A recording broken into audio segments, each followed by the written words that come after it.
열왕기상 14장 21절에서 31절 말씀. 솔로몬의 아들 르호보암은 유다 왕이 되었으니 르호보암이 왕위에 오를 때에 나이가 41세라.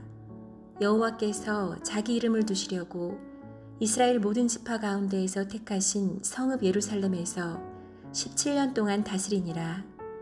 그의 어머니의 이름은 나아마요 암몬 사람이더라. 유다가 여호와 보시기에 악을 행하되 그의 조상들이 행한 모든 일보다 뛰어나게 하여 그 범한 죄로 여호와를 노엽게 하였으니 이는 그들도 산 위에와 모든 푸른 나무 아래에 산당과 우상과 아세라상을 세웠음이라. 그 땅에 또 남색하는 자가 있었고 여호와께서 이스라엘 자손 앞에서 쫓아내신 국민의 모든 가증한 일을 무리가 본받아 행하였더라. 르호보암 왕 제5년에 애굽의 왕 시삭이 올라와서 예루살렘을 치고 여호와의 성전의 보물과 왕궁의 보물을 모두 빼앗고 또 솔로몬이 만든 금 방패를 빼앗은지라. 르호보암 왕이 그 대신 노스로 방패를 만들어 왕궁문을 지키는 시위대 대장의 손에 맡김에 왕이 여호와의 성전에 들어갈 때마다 시위하는 자가 그 방패를 들고 갔다가 시위소로 도로 가져갔더라. 르호보암의 남은 사적과 그가 행한 모든 일은 유다 왕 역대지략에 기록되지 아니하였느냐. 르호보암과 여로보암 사이에 항상 전쟁이 있으니라. 르호보암이 그의 조상들과 함께 자니 그의 조상들과 함께 다윗성에 장사되니라. 그의 어머니의 이름은 나아마요 암몬 사람이더라. 그의 아들 아비암이 대신하여 왕이 되니라. 아멘. 함께 기도하겠습니다.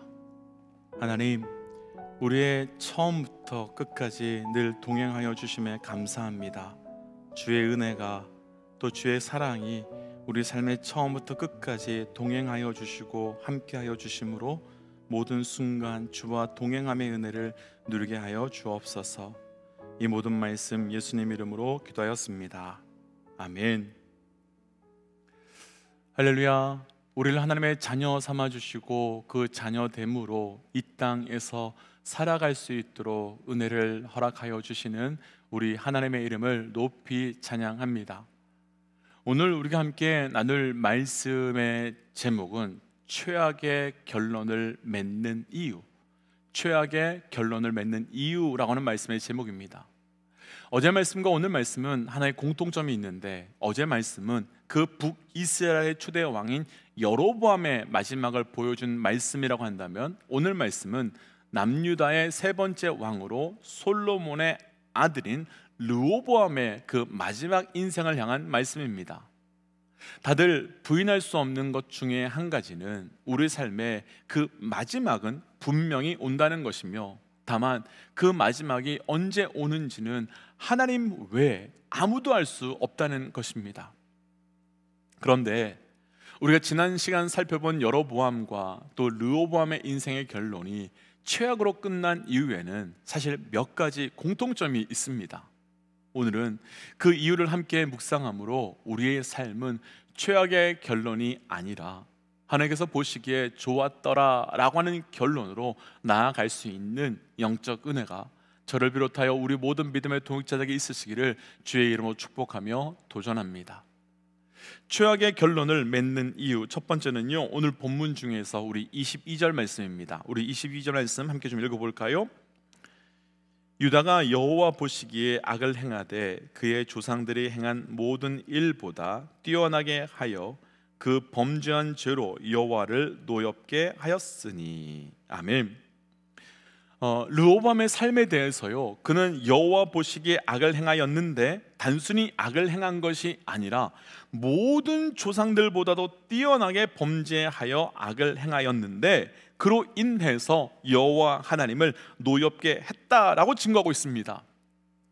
이 여로보암의 삶을요, 아주 간단하게 정리해 본다면 이 르호보암의 삶은 그 삶에 거룩함이 사라졌고 또 하나님을 두려워하지 않는 존재가 되었다는 것입니다. 그러니까 지금 이 르호보암은 그 삶에서 거룩함과 두려움이 사라졌다는 겁니다. 그럼 오늘 말씀의 제목으로 오늘 말씀 제목 그대로 우리의 삶에 최악의 결론을 맺는 이유는 아주 분명하게 나타납니다. 우리의 삶에 거룩함이 사라졌기 때문이며, 동시에 우리의 삶에 거룩이 사라졌음에도 불구하고 하나님을 두려워하지 않는 그 두려움이 사라졌기 때문이라는 것입니다. 먼저 저를 비롯해서 우리 모든 믿음의 동역자들에게 도전하고 싶습니다. 사랑하는 믿음의 동역자 여러분, 우리의 삶의 마지막이 하나님 보시기에 아름다운 삶이 되기 원하신다면 거룩함과 하나님을 향한 두려움을 절대로 상실하시면 안 되는 겁니다. 그래서 축복하고 도전하기는 우리 삶의 영적 거룩함과 영적 두려움이 우리 삶에 늘 반드시 넘치시기를 주의 이름으로 도전합니다. 사실 우리 믿음의 사람들에게 영적 거룩함과 영적 두려움은 상당히 이 두 가지는 밀접한 관계를 가지고 있습니다. 창세기 이후의 모든 인간의 역사에서 공통적으로 나타나는 한 가지의 현상은 우리에게 하나님에 대한 두려움이 상실되면 거룩함도 동시에 사라지고 무너진다는 것입니다. 그래서 영적 전쟁에서 사단은 우리 안에 하나님을 향한 두려움을 사라지게 만들므로, 곧 거룩함을 무너뜨리고 거룩함을 무너뜨림으로 하나님과의 관계를 깨트리는 것이 사단의 전략이라는 것입니다. 아담과 하와를 유혹한 사단의 방법은 분명합니다. 이전까지 두려워했던 하나님을 사단은 의심하는 대상으로 바꾸었습니다. 두려움의 대상을 의심의 대상으로 바꾸었습니다. 이전까지 모든 것을 창조하시고 운영하시는 하나님께 완전한 자발적 순종의 관계가 형성되어 있었는데, 사단은 하나님께서 너희가 하나님처럼 될 것을 아시기에 선악과를 먹지 말라라고 했다는 그 말에 하나님을, 아담과 하와는 의심하게 되었고, 하나님을 의심하자 두려움이 사라지게 되었고, 두려움이 무너지자 거룩함이 깨어지고 죄가 시작되었습니다. 히브리어로 거룩을 카도시라고 표현합니다. 카도시라는 말 안에는 구별되다라는 뜻도 있지만 또 다른 뜻으로는 관계하다라는 뜻도 있습니다. 그러니까 우리 인간의 가장 거룩한 상태는 하나님과 완전한 상태로 관계되어 있을 때, 연계되어 있을 때, 그때로 시작되는 것으로 죄와 거짓과 악이 들어오면 그 거룩이 깨어지고 하나님과의 관계도 끊어지게 되는 겁니다. 그래서 사단은 끊임없이 우리를 속이고 우리에게 거짓을 넣어서 하나님을 향한 두려움이 사라지게 하고, 그러면서 하나님을 두려워하지 않을 정도로, 하나님을 더 이상 무서워하지 않을 정도로, 아니 그것을 뛰어넘어서 하나님을 조롱하며 우습게 여기게 하고, 그를 통해 영적 거룩함을 무너뜨리면서 결국은 하나님과의 관계가 끊어지고 완전히 돌이킬 수 없을 정도로 만드는 것입니다. 다윗이 우리의 아내 밧세바를 범한 적이 있었지요. 그때 하나님께서는 나단 선지자를 보내서 다윗의 죄악을 드러내어 주셨고 깨닫게 해주셨습니다. 그때 나단 선지자로부터 자신의 죄악에 대한 이야기를 들은 후에 다윗이 눈물로 회개하며 기도한 내용이 시편 51편 10절과 11절 말씀인데, 함께 말씀을 읽어보며 또 말씀을 함께 좀 묵상해 보도록 해보겠습니다. 시편 51편 10절 11절입니다. 하나님이여 내 속에 정한 마음을 창조하시고 내 안에 정직한 영을 새롭게 하소서. 나를 주 앞에서 쫓아내지 마시며 주의 성령을 내게서 거두지 마소서. 아멘. 제가 시간이 다 없어서요 시편 51편을 다 읽지 못하고 일부만, 아주 부분만 읽었는데요, 그 전체의 내용은 딱 두 가지입니다. 하나님, 나는 다시 거룩하게 되어 나를 다시 거룩하게 만들어 주옵소서. 그리고 그러기 위해서 나를 하나님 옆에서 쫓아내지 마시고 내 안에 정한 마음, 정직한 영을 새롭게 하여 주옵소서. 바로 이 기도였습니다. 시편 51편에 나오는 다윗의 간절한 회개 기도에는 거룩을 향한 몸부림이 있었으며 동시에 하나님을 향한 두려움이 다시 새롭게 가득 차 있었습니다.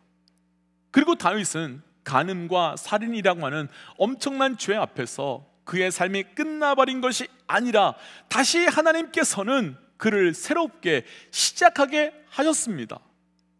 사랑하는 믿음의 동역자 여러분, 우리의 영혼이 최악의 결론으로 가지 않기 위해 우리는 하나님을 향한 두려움과 하나님을 향한 거룩함이 회복되어야 됩니다. 그 두려움과 거룩함이 충만해져야 합니다.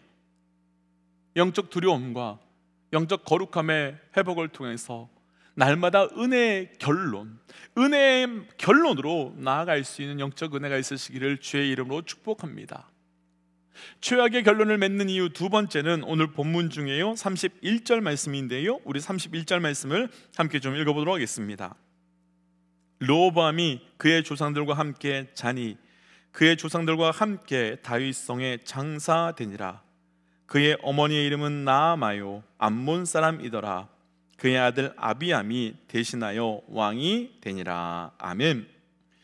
방금 읽었던 31절에서요 르호보암의 인생의 가장 마지막 결론에 해당되는 말씀으로 르호보암은 조상들과 함께 다윗성의 장사가 되었는데 다른 왕들의 죽음과는 다른 패턴이 하나 기록되어 있는 내용이 하나 있는데요, 바로 르호보암의 어머니가 언급되었다라는 것입니다.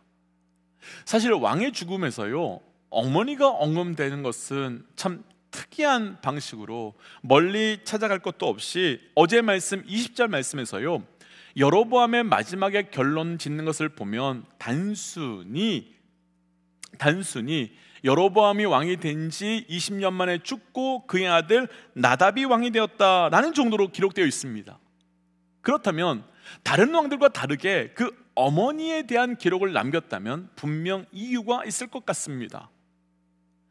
그런데 이런 관점으로 르호보암에 대한 그 기록을 살펴보면요 또 하나 독특한 것이 있는데, 오늘 말씀에서요 그 르호보암에 대한 말씀이 시작되는 21절을 한번 살펴보시면요 그 말씀에서도 마지막에 르호보암이 예루살렘 성에서 17년을 다스렸다로 끝나는 것이 아니라 31절과 동일하게 그의 어머니는 나아마요 암몬 사람이다.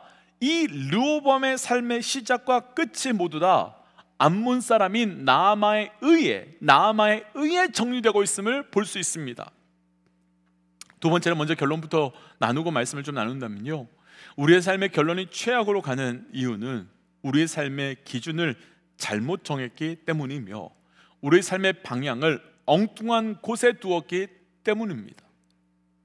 사랑하는 믿음의 동역자 여러분, 우리 삶의 온전한 기준, 온전한 방향을 정하고 그대로만 따라 나아가 그대로만 살아가는 은혜가 있으시기를 주의 이름으로 도전합니다.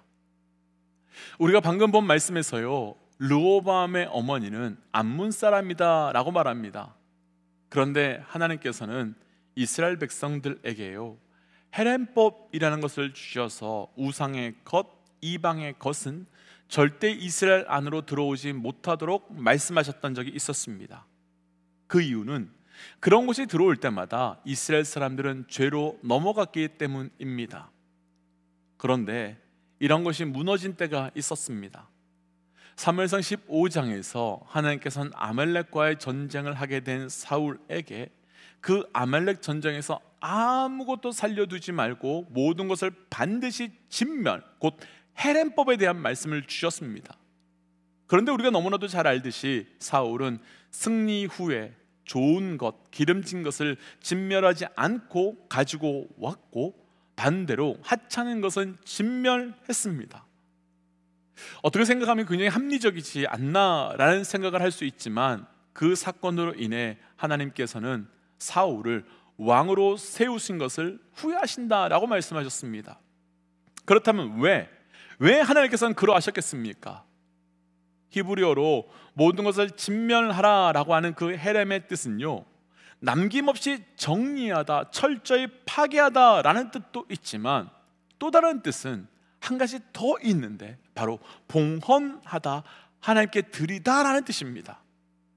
그러니까요 하나님께서 우리에게 헤렘법을 주신 것은 단순하게 모든 것을 태워서 죽여서 없애버려 라고 하는 의미만 있는 것이 아니라 하나님께 모두 올려드려, 하나님께 모두 다 봉헌하는 거야 라고 하는 의미가 포함되어 있는 겁니다. 정리하면 표면적으로는 진멸하여 없애는 것이지만 영적으로는 하나님께 완전히 드리는 것을 의미하는 것입니다. 사울이 왜 기름지고 좋은 것 그리고 양과 염소를 진멸하지 않았겠습니까? 나의 기준으로 보면 그것이 너무너무 아깝기 때문입니다. 그런데 나의 기준으로 보면 아깝고 정말로 그렇게 하는 것이 바보 같은 짓인 것처럼 보일지 모르겠지만 영적인 하나님의 기준으로 본다면 우리 삶에 가장 좋은 것, 우리 삶에 가장 아름다운 것을 하나님께 올려드리는 것입니다. 그런데 그 기준을 잘못된 곳에 둔 사울은 결국 하나님께 버림받았지만 하나님께만 기준을 둔 다윗은 왕으로 세움받게 됩니다. 그럼 오늘 말씀으로 다시 돌아와 본다면 왜 솔로몬의 아들인 르호보암의 끝이 최악이 되었는지 분명해집니다. 그는 말씀을 그 삶의 기준으로, 말씀을 그 삶의 방향으로 잡은 것이 아니라 하나님의 백성을 타락하게 하고 죄악으로 가게 하는 그 암몬의 법, 암몬의 길, 암몬의 기준을 자기의 기준으로 삼고 자기의 방향으로 삼았기 때문입니다. 어쩌면 르호보암 입장에서는요, 어머니인데 따라가야 하는 거 당연한 거 아니냐라고 말할 수 있습니다.